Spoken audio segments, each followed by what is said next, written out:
Ada beberapa orang kan tanha, ya, tanha carita. Jadi sifatnya, karakternya atau kecenderungan batinnya itu suka menikmati kesenangan indera. Ya, loba. Ya. Terus ada yang dithi. Dithi itu pandangan salahnya besar. Ya. Kecenderungannya itu berpandangan salah. Nah ini nih yang suka berfantasi, gitu. Yang suka melamun, bengong, dithi. Ya. Terus yang suka percaya buta, ya. Percaya bahwa oh dunia ini gini, dunia itu gitu, saya ini, saya gitu, ya. Ada roh dan lain sebagainya. Nah itu dithi carita lo ya. Jadi mudah percaya yang salah, itu dithi carita. Terus kadang juga untuk samathayanika, ya, mereka yang memulai meditasi itu dengan pertama-tama mengembangkan jhana, disebut sebagai orang yang menggunakan samatha sebagai kendaraannya. Ya. Yanika itu kendaraan, samathayanika orang yang memulai meditasi dengan jhana dulu. Terus vipassana yanika, ya, vipassana sebagai kendaraannya. Jadi dia tidak punya jhana. Ya.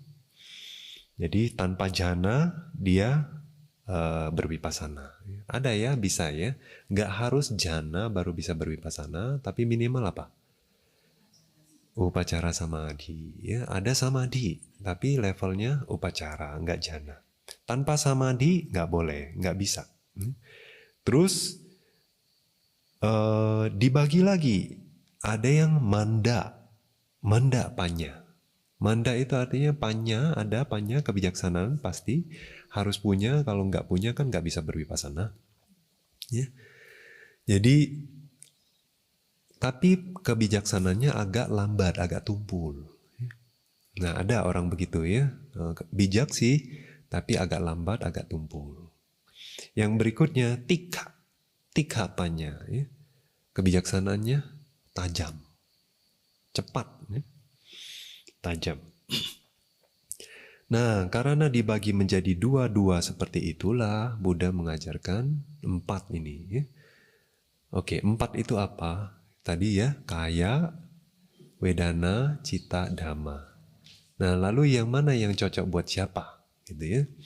Nah, pertama dijelaskan yang kebijaksanaannya agak lamban, ya, agak tumpul, dan juga tanha carita, nafsunya besar atau kecenderungannya bernafsu. Panya pun tumpul, nafsu pun agak besar. Nah yang kayak begini apa diajarin? Olarikang kaya nupasana satipathanang wisudhi mago. Nah untuk orang seperti ini ya, jalan pemurniannya itu adalah lewat apa? Kaya nupasana. Karena apa? Olarikang katanya. Kaya, sifatnya kasar. Tubuh atau fenomena materi itu sifatnya jelas. Kasar tuh maksudnya lebih jelas ya. Kalau dibandingin batin kan tubuh lebih konkret ya, lebih jelas gitu, lebih kasar. Nah oleh sebab itu yang seperti ini cocok buat yang kebijaksanaan lambat dan nafsu. Ya.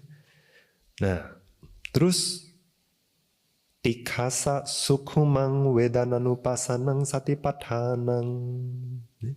Tapi kalau yang nafsu agak besar, tapi kebijaksanaannya cepat dan tajam.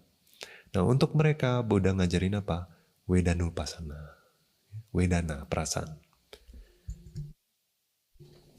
Terus dithi carita sapi mandasa nati pabheda gatang citanupasana satipathanang.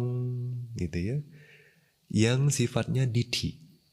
Ya, sifatnya dithi, tapi juga kebijaksanaannya agak tumpul. Ya, pandangan salahnya mudah ya, atau besar, kebijaksanaannya lambat. Nah itu apa? Ini cita nupasana Buddha ajarin. Ya, yang tidak terlalu membeda-bedakan gitu ya maksudnya. Nati pabheda gatang. Terus yang berikutnya tikhasa, ya, Dikasa atipa bedagatang dhammanupasana satipathanang. Nah ini juga yang pandangan salahnya agak besar ya, tapi kebijaksanaannya tajam. Buddha ngajarin apa? Dhammanupasana, dhamma.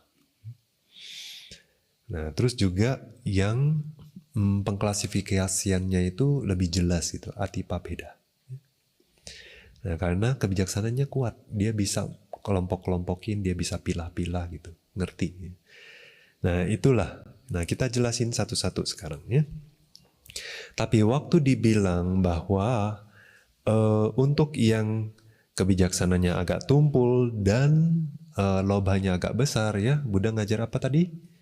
Kayanupasana ya, yang sifatnya kasar ya. Tapi maksudnya tuh apa ya? Bukan hanya kayanupasana aja boleh latih. Ya cuma latih kayanupasana aja. Boleh nggak? Nggak boleh dijelasin ya. Sebetulnya semua harus latih.